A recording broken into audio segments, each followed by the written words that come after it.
How did Jesus save us on the cross? A lot of people imagine it happened like this. The death on the cross is the big catastrophe, but then, thank God, the resurrection puts everything right again.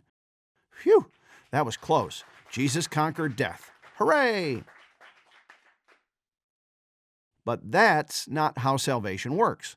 Salvation actually takes place on the cross. The cross is the sign of redemption. So, what happened on the cross? This scale can be seen as representing the just and proper relationship between God and men. With sin, everything is thrown off balance. And what did we say sin is? It's the lack of something that ought to be there. Injustice is a lack of justice. Jealousy is a lack of generosity, and so on. Sin, then, is the lack of something that ought to be there, and in the end, it is always a lack of love toward God or His creation. Good, or rather, bad. So, how do we remedy this lack of something? Well, it is remedied by supplying whatever is lacking. If sin is a lack of love, then it is remedied with an act of love. All right, let's go. Our human love doesn't seem to weigh enough to balance out the depth of ingratitude and lovelessness we find in sin. Our love seems to be too weak. It will take something bigger. It will take a more perfect love. And the love of Jesus is exactly this kind of love.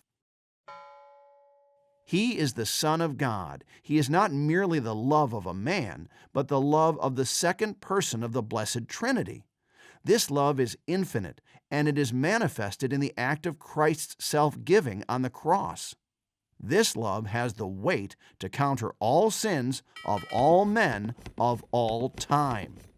The cross, then, isn't a failure. Neither is it, as Martin Luther, the father of the Protestant Reformation, understood it, a lightning rod for the wrath of God, who strikes His very own Son as punishment for our sins. God doesn't have to vent His anger so that we may be spared from His just punishment.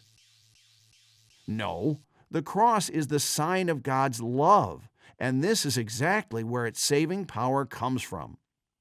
The perfect love of Christ on the cross weighs more than all the lack of love in all the sins of all men of all time. That is how redemption works.